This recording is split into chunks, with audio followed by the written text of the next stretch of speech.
a débuté cette journée avec cette annonce bleu, blanc, rouge et un espoir pour les vaccins de Sanofi et GSK qui avancent à pas de géant. En effet, les deux laboratoires viennent de passer avec succès la phase 2 de leur essai clinique avec cette victoire de forte réponse immunitaire chez les adultes de tout âge. Enfin, peut-être le Graal tant attendu pour la fin de l'année, ce fameux sérum aurait produit une concentration élevée d'anticorps neutralisant chez les adultes, toutes tranches d'âge confondues. Et le laboratoire français aurait ajouté que l'essai de phase 3 débuterait dans quelques semaines.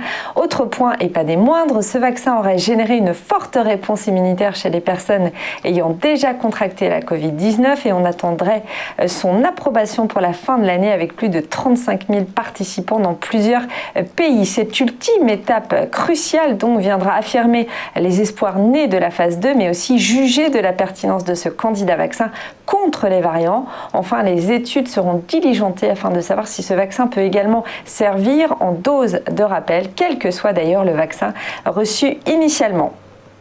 Au Japon, le flop de la campagne vaccinale pourrait remettre en cause les JO. C'est une situation critique que vit le Japon actuellement à peine 10 semaines des Jeux Olympiques. En effet, seulement 1,2% de la population japonaise est totalement vaccinée contre la Covid-19, alors qu'une quatrième vague de contamination engloutit l'archipel. La raison, les autorités sont en manque cruel de personnel et n'osent pas enclencher de réformes de peur d'une violente réaction des puissants lobbies. Pourtant, le système de santé de ce pays est un des plus parfaits avec des capacités logistiques hors normes et d'impressionnants stocks de vaccins. Alors qu'est-ce qui cloche? Eh bien, ce serait, semble-t-il, plus un problème d'enjeu que de leadership politique, car si le gouvernement promet toujours de vacciner toutes les personnes âgées d'ici le mois d'août, il se heurte à de multiples entraves structurelles et politiques. Pour organiser la vaccination, les équipes dans les préfectures, les mairies et les hôpitaux publics multiplient les heures supplémentaires et frôlent même le burn-out. Ayant ressenti l'impression d'avoir mieux résisté à l'épidémie que les pays occidentaux, l'exécutif japonais n'a jamais ainsi enclenché en 1 an et demi aucune réforme susceptible de l'aider à mieux répondre à l'épidémie. Il n'a notamment pas osé affronter le puissant lobby des médecins qui veulent garder la main avec les infirmières sur les vaccinations. Situation donc très tendue pour ce pays qui s'apprête à recevoir 100 000 athlètes, coachs et personnels étrangers pour les Jeux Olympiques de Tokyo qui semblent dorénavant plutôt très compromis. Et enfin, la reprise économique fait exploser les prix du fret maritime. Boosté par l'envolée des matières premières, le Baltic Dry Index culmine à son point le plus haut depuis 2010. Cet indicateur, souvent pris pour base d'indicateurs avancés de la croissance mondiale, a repris l'avantage et les prix affichent des niveaux jamais vus depuis 11 ans grâce à la reprise économique et aux nombreux plans de relance successifs.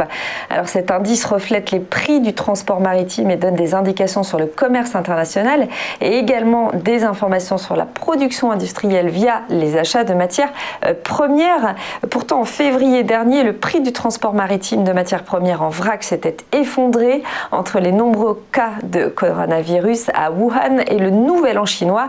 Devant le manque de clients pour acheter et transporter du minerai, les armateurs étaient quasiment décidés à payer des sociétés afin qu'elles utilisent leurs vaisseaux et qu'ils ne terminent pas en épave. Mais depuis, ce fameux indice, donc le Baltic Dry Index, est remonté à 3240 points, son plus haut niveau depuis 2010 et a même gagné 670%. La raison, une envolée due à l'explosion de la demande en minerais et ce grâce au redémarrage chinois, signe que l'économie mondiale est sur le point de reprendre la mer, elle aussi. On se penche maintenant sur la bourse et un début de semaine dans le rouge avec un CAC hésitant et des craintes sur l'inflation qui s'installe et persiste hier à la clôture. L'indice rendait ainsi 0,28% à 6367 points. Les risques donc d'inflation et d'une quatrième vague, notamment à cause des variants, rendent le marché quelque peu frileux. Wall Street s'affichait également très hésitant avec un DJA et un S&P 500 qui ont perdu 0,5% environ, alors que le Nasdaq lui a rendu 0,8%. L'indice dollar a cédé à 0,1% face à un panier de devises de référence, tandis que l'euro baisse de 0,1% face au billet vert.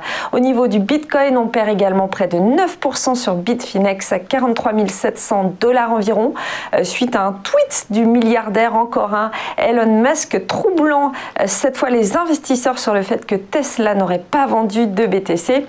À suivre donc tout à l'heure les marchés à l'ouverture pour voir si cette tendance rouge baissière sera de mise encore toutes ces journées. On marque une première page de publicité, on se retrouve juste après pour vous faire vivre l'ouverture de la séance en France et un point sur les indices du marché parisien avec peut-être quelques premiers éléments de réponse. À tout de suite pour le ChronoCake.